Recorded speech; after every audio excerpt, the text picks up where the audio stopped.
The 1990s was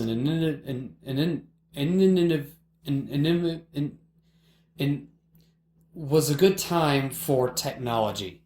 A lot of things were created, such as MP3s or MP4s. You could play video on your computers. You could play 3D video games on your computer. And in the early 90s, I mean, you had a lot of that, but, there were still limitations. But in 1993, one of the biggest computer technology innovations happened. Today, we're going to go over something that I bet a lot of you have never seen before. Let's get into it.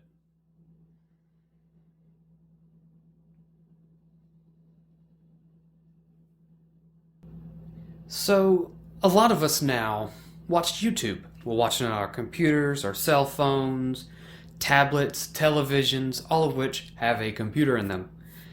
And to think that we've gone so far from this to this is astounding.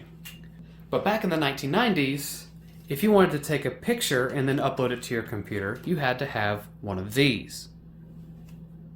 A little floppy disk camera, because they didn't really have digital cameras in the 1990s. And even this one was made in the late 90s, so you couldn't even do that in 1994, 1995, anything like that.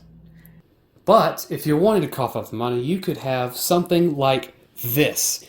This is the ConnectX QuickCam, and it's a camera for your computer. I mean, how cool is that? I mean, it's just, you can hook this up into your computer in 1994. But before we actually get into the camera itself and the software, let's actually watch a little history. But to do that, we have to bring out the TV.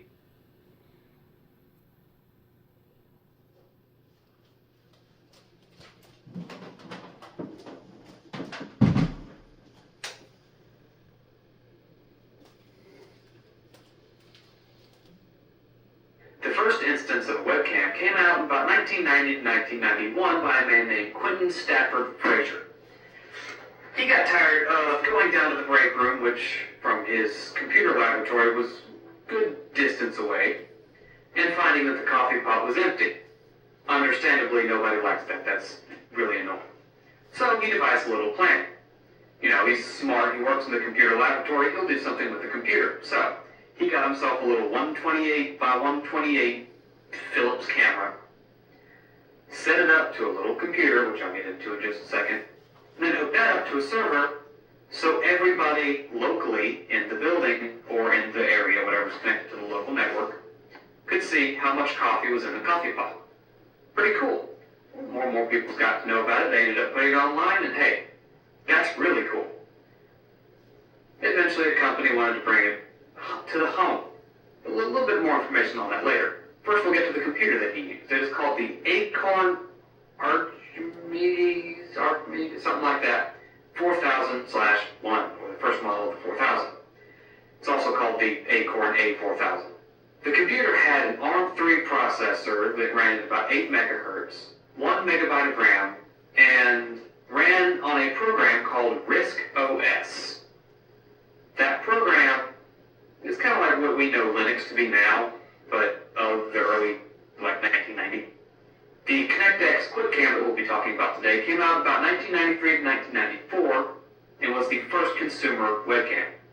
The model that I have came out in 1995 with a color model and a higher resolution and all that kind of jazz coming out in 96. The model that I have was about $100 at launch, and the resolution is about 320 by 240. Yeah, 320 by 240, and is grayscale. Very similar to the one that we used in Cambridge.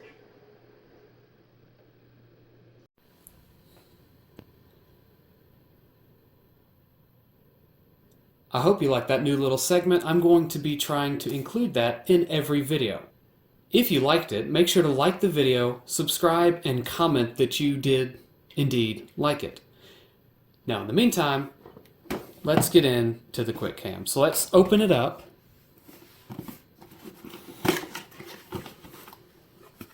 And let's see here. It looks like we have the wires for it. A lot of wires for it. Okay, lots of wires, very long wire. And then we have the camera itself.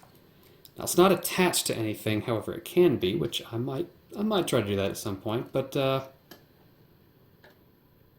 neat looking little thing. And then here we have the base. Oh yeah, that's neat. So I guess it just kind of sits on top like that. Alright.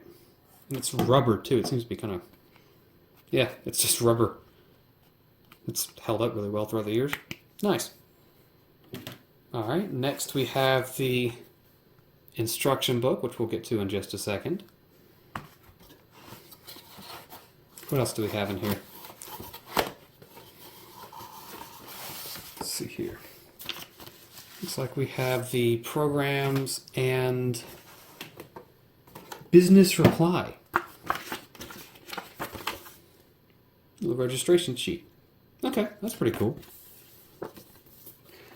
Alright, next we'll look at the software that it came with. Now, I have already installed the software, however it did come with these. And as I was trying to use these discs, I noticed that my drive isn't working. I was working on another project recently, and hard drive slid off of where I had it, landed on one of the parts of this computer, and shorted out the power cable for it, which that's, as you might think, is not a good thing. So, yeah, that evidently caused the power for the floppy in here to stop working, which that's a first for me. I put it in another computer and it works fine, but I have a fix coming soon. But anyways, let's take a look at this. Little table of contents. Yeah, November of 1995. I guess that's when this one was made. System requirements. Ooh. Let's see here. So, a computer equipped with a 386, 46, Pentium, or equivalent. I'll have to get a 386 and test that. I'm quite curious. Windows. So it only works with Windows. You can't use it with DOS. Okay. One available parallel port. All right. 4 meg of RAM. 8 for movies. At least 1 megabyte of storage on your hard drive. Ooh, getting on up there. Oh, look what it can come with. It can come with another connector. Whatever that is. Oh, here we go. Available accessories. So you can have a microphone for recording the little movies, a tripod, and a switch box. Alright. Let's see here. Internet users who want to add visuals, dress up a website, or video clips. Your ID here. Okay. Let's see here. That seems pretty tame. Mail a floppy video. Oh, that's... Never thought about mailing a floppy disk? Okay. Star in your screensaver. Update your resume. Ooh, yeah, having a video on your resume. That ought to get you some kicks. Dress up your desktop. Verify inventory. And there you go. Monitor the baby. Keep a video diary, as kids would do. Create a family tree. Put your child in the director's chair. Alright. What's over here? Make training movies. Add pictures to your contact data. But karaoke. There you go. Film and animation. Okay. Sell your house. Oh, yes. I want to sell my car with a camera running at 240. Let's see here. Oh, Lord have mercy. Yeah, who wants to go on a video date with one of these, huh? How about that? That's, Whew, yeah. Smart. Okay. Well, that's pretty cool. Now, mine also came with this. I forgot to show this off. This is for the later camera, and you can tell, number one, by its color. But, if you look at the little opening there, it's a little bit different. Now, as I said before, the floppy drive in this one doesn't work, so I had to come up with my own way to fix that. Here's the CD for this. And here's my CD with the drivers on it, because that's the only way I could get it to work. But it works, and I'm thankful. So, let's actually get into using it. Alright, first things first, we got to get everything hooked up. So let's go do that.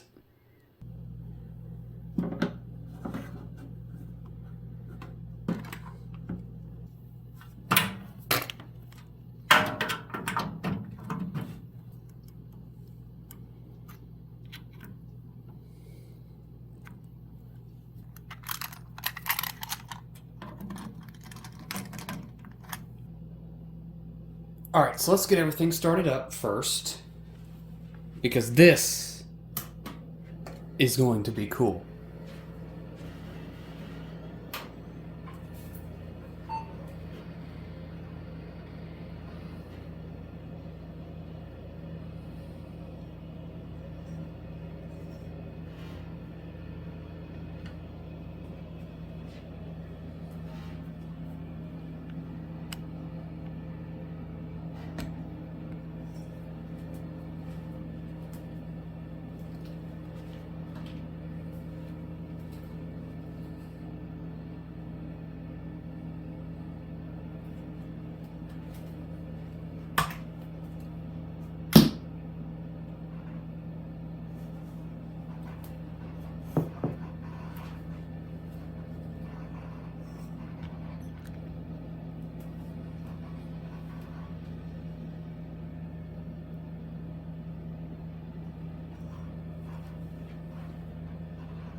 Alright, now that we've got that, I guess you could say next little issue that I've run into is that the camera really does not like infrared, which, I mean, you know, kind of makes sense, but evidently when this phone is recording, it does that, so I have to move my phone off to the side, which actually reminds me I should probably do a little bit more. There we go. And to make sure you can see everything clearly, I'm going to zoom in a tad. Alright, now that you can see the screen, I'm going to open up the program here. It's going to be called ConnectX Quick Cam. Now, whenever you download the software, it downloads two different things. You have Quick Movie and Quick Pick. So here's the camera working. And to be honest, terrible frame rate, but the quality really isn't that bad. Let's put it at full. That is full. When you go down to 1/4, you notice that it gets a lot smoother. Come on. There we go. You notice it gets a lot smoother. You can, I mean, it's, you know, actual video on your computer. This is without the quick and then... Okay. So this is currently running, let's see here, a Pentium. Now the Pentium is, this is a first generation Pentium, or no, it's a 150 megahertz Pentium. It's a lot older than this computer. So imagine this running a lot smoother on a much better processor. Pretty good. So let's see here, I'm going to take a picture here. Makes a little noise. Now let's look at it.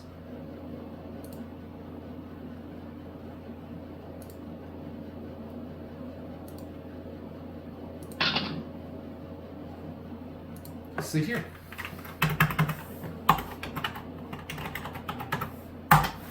Alright, I've just saved it. Let's go to find out where that went. Let's see here. Yeah, here's one. Test. Let's see what this looks like. Up close, that is. Okay. View, zoom, large size. Okay, well, looking at it from here, custom 800. Yeah, that's a bit rough. However, you can still make out a lot. I got a lot of different. Well, let's just see. Nope. Let's close all view. Go to 1/4. Okay, so that is 1/4 size. Here is half size. Let's see here. Compared to a full-size picture.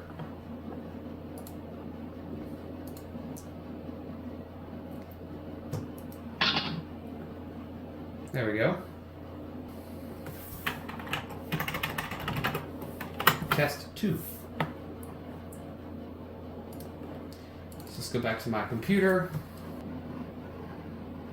Well, the hard drive's definitely doing something, and it is not happy. Okay, well, oh well, we tried. Let's go back to the profile. So, there's a lot of different little settings we can choose here. Let's go for quality. Currently, this is at 64 grains, or grays. We can go to 16, which makes it look a little bit better. But, you know, you can take pictures. That's kind of cool. But what if we want to take a video? This is where it starts to get a little bit interesting. Let's go to quick movie.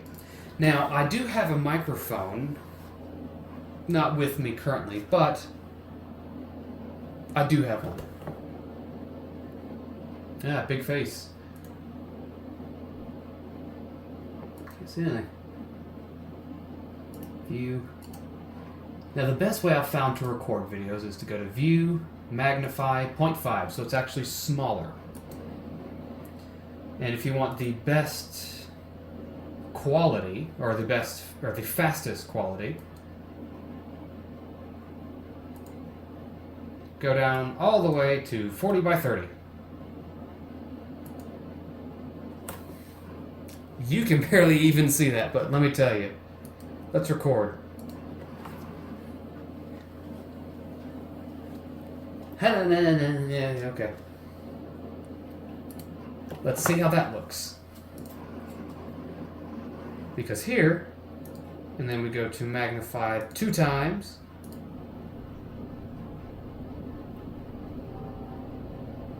I can't see anything. That was not very good. Okay. Whale. Let's go back. Oh, that's big. Okay. Let's yikes. Okay, how about zoom out? Let's try zoom out. There we go. No, I don't want to save it. Begin. Now you can see me. You can kind of see a little bit of movement there. Let's end it. Now let's see what that looks like, because I have no idea what was showing in the little thing before. 2 times.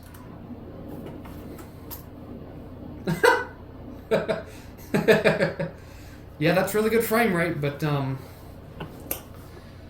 yeah, can't really see anything. That's cool, I guess. Now, as for the videos on this computer are still pretty dang good. I have, on this one, let's see here, I have magnified it twice. I'll put it down to 0.5 so it'll run a little bit better. And I'll show you why I put it down so far. 16 grays. Zoomed in. Let's see if... Ooh! Yeah, let's keep it zoomed out, because that... zoom out. But...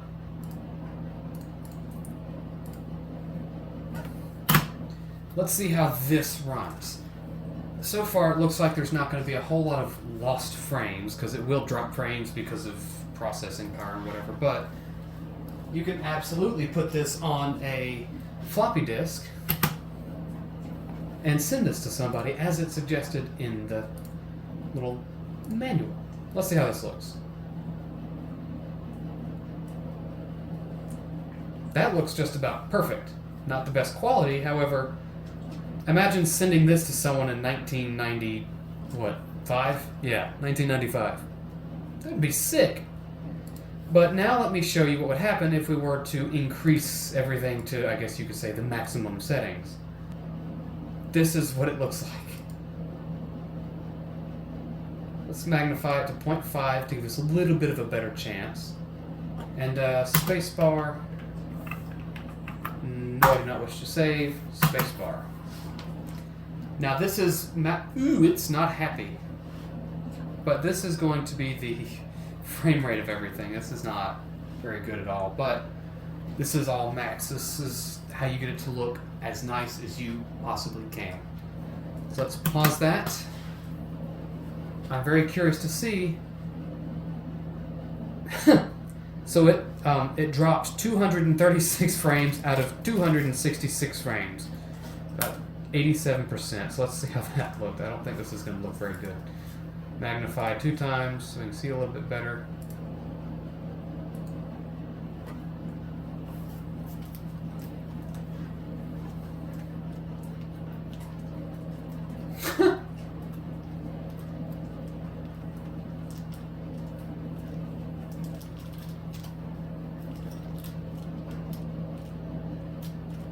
So it's about 27 or 28 frames. That's no bueno. That's not good at all. But I mean, you know, just at, I guess you could say, regular. Oh yes, go back to the camera. Just recording regular. I mean, if you just want to do something decent, it's not going to look the best, but you know, you're going to get a few drop frames. But for the most part, this doesn't look that bad. You can actually work with this, like if you wanted to record something, and I'm very curious to see how much you could actually record with this. I will be testing that in a future video because there is another one for this video specifically, and I will show you why. Now there's one more program that came on the, well, this CD. And I'll have to actually put the CD in for you to see it. So, let me do that real quick. Here we go. Okay, let's try it again. Here we go. And remember, this is for the later 96 model.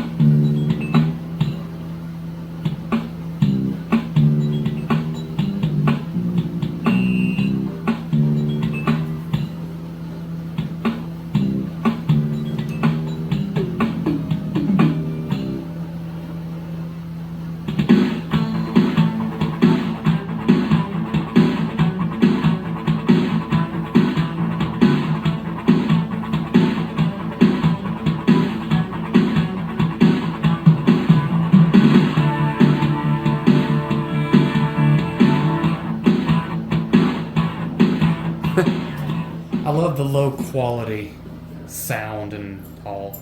I mean, hey, it's a QuickCam. It works. And how do we contact them? A lot of different ways, which I'm pretty sure don't exist anymore. But let's get to that free software. I already have it installed because I did test it earlier to see if it would work.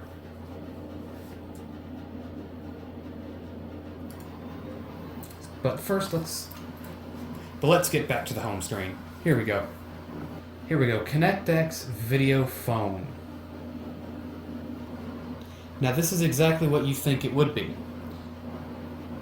This is how you can do a video call, which to me is just astonishing. But, hey look, there I am. And you can, let's see here, you can connect, you can pick up the phone, adjust the audio levels, adjust the camera settings, and even take a picture. Look at there. I have 2 pictures now. And a little how-to. I do plan on trying this later on with a different computer. So we can have 2 computers trying this. Now, the way it would happen would be for me to go to somebody else's house with another camera similar to this or exactly like it. We would hopefully this person would have a camera like this and a phone line so we can contact each other. I fully plan on doing this as well. This is going to be cool once we get it set up and will be in a later video, I can promise you that. The only problem I'm having right now is finding another one of these for cheap. Because I might be able to find one for cheap, but trying to find one is the issue. But once I do, I can guarantee this is going to be a very, very interesting video. And fun. And I promise, this will be fun and this will happen over dial-up internet. But for now, thank you for watching. Make sure to like and subscribe to the video. And remember that little thing we did with the TV earlier? Well, guess what? I've also made one for the outro. Here you go. Thank you.